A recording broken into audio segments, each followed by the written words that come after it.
एक वक्त की बात है। किसी गांव में एक बुजुर्ग फकीर बाबा रहीम एक पेड़ के नीचे बैठकर लोगों से मदद मांगा करता था, लेकिन कोई भी उसकी मदद न करता। वो बेचारा फकीर शाम को भूखा प्यासा अपने घर लौटता।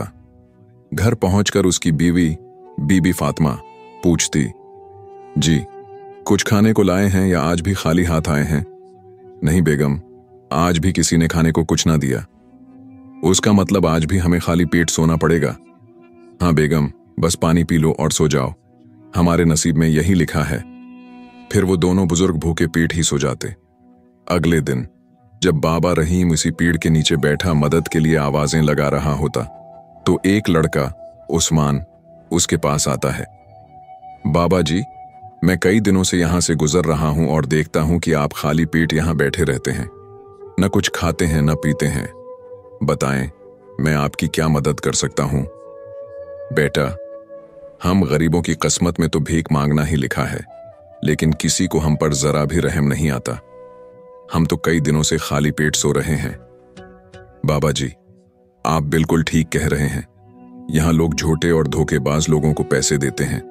आप फिक्र ना करें, मेरे साथ चलें, मैं आपको दिखाता हूं धोखेबाजों से पैसे कैसे निकलवाते हैं। बेटा, मैं तेरी बात समझा नहीं, तेरा मतलब क्या है? बाबा जी, आप बस मेरे साथ चलें, सब समझ आ जाएगा। आप खामोशी से बैठकर तमाशा देखें।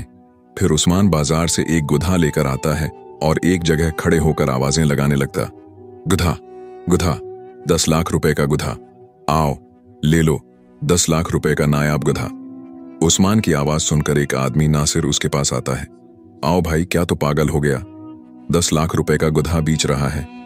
भाईजान, ये कोई आम गधा नहीं है। क्यों, क्या ये गधा सेट पर लगा हुआ है? भाईजान, मेरा दिमाग ना खाओ, अगर लेना है तो लो, वरना यहां से चले जाओ। हाँ हाँ, जा रहा हूं।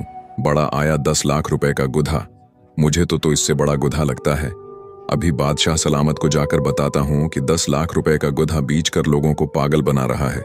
ये कहकर नासिर वहां से चला जाता है। उस्मान फिर आवाजें लगाने लगता।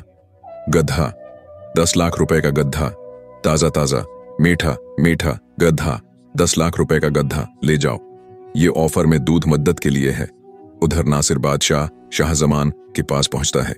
बादशाह पूछता है, क्या हुआ हमारा वजीर नासिर, क्या परेशानी है? बादशाह सलामत, आपकी सल्तनत में लोगों के साथ धोखा हो रहा है। वजीर, ये तुम क्या कह रहे हो? हमें अपने कानों पर यकीन नहीं आ रहा।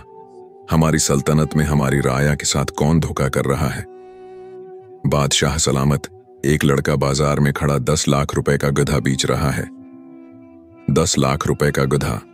क्या वो गधा सोने की लीद करता है जो 10 लाख रुपए का है? इसी वजह से मुझे उस पर गुस्सा आया कि आपके दौरे हुकूमत में आपके इलाके में लोगों को बेवकूफ बनाया जा रहा है। दरबार के मुलाजमों को बोलो, हमारी गाड़ी निकालें, हम अभी उसके पास जाएंगे। मलका शहजादी नूर कहती है, बादशाह राम से बैठ जाओ, बड़ी तेरी गाड़ी, हारन बजाओ तो सारी चीजें बजती हैं, चलो पैदल चलते हैं। ठीक है मलका आलिया, हम अपने पांव पर चलकर उसके पास जाएंगे। फिर नासिर, शाहजमान और शहजादी नूर उस्मान के पास पहुंचते हैं। शाहजमान कहता है, लड़के, तेरी ये जरात की तो हमारी सल्तनत में हमारी राया को बेवकूफ बना रहा है। इस गधे में क्या खूबी है जो तो उसे 10 लाख रुपए का बेच रहा है? उस्मान कहता है, बादशाह सलामत, ये कोई आम गधा नहीं, उसके बहुत फायदे हैं। क्या फायदा?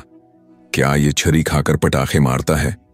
शहजादी नूर कहती है, मैं तो समझती हूं ये लोगों को पागल बना रहा है, उसे गिरफ्तार करो। शाहजमान कहता है, मुल्का जरा रखो, लड़के इस गुधे की खूबी बता। जो हुक्म बादशाह सलामत, अगर किसी के रिश्तेदार मर गए हों और वो इस गुधे पर बैठे तो उसे वो रिश्तेदार नजर आ जाएंगे और इससे बातें करेंगे। अगर किसी के बाप दादा मर गए हों तो वो इस गुधे पर बैठे तो उसे वो जिंदा नजर आएंगे। शहजादी नूर कहती है, ये तो एक नंबर का धोखेबाज लगता है, ऐसा भी हो सकता है। शाहजमान कहता है, लड़के अगर तेरी बात सच्ची हुई तो हम उस गधे को 22 लाख रुपए में खरीदेंगे। उस्मान कहता है, जी बादशाह सलामत, आप उस पर बैठकर चेक करें, लेकिन एक शर्त है। शहजादी नूर कहती है, अब कौन सी शर्त है?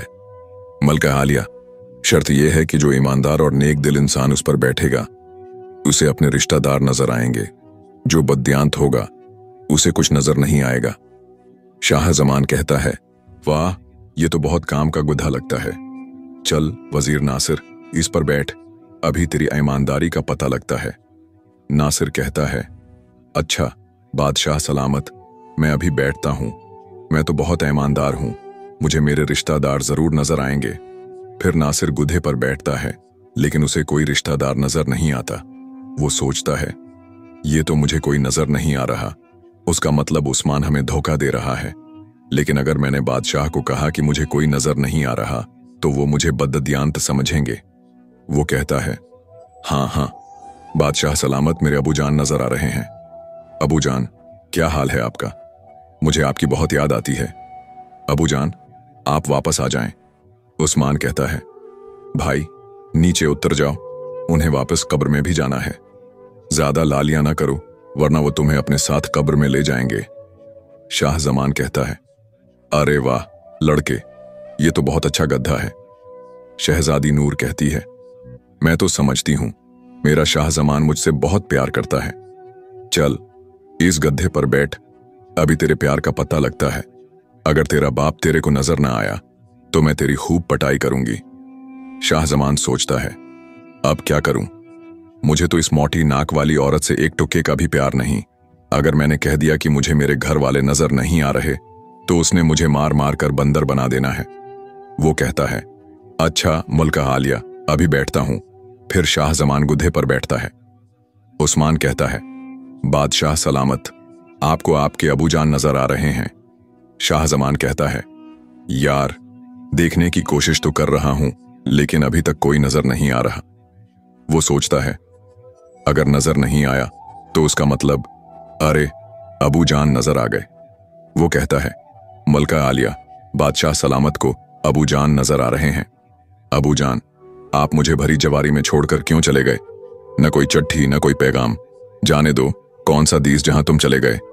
शहजादी नूर कहती है, हाँ अब पता लग गया ये गधा कितना कीमती है। उस्मान कहता है, चल लें।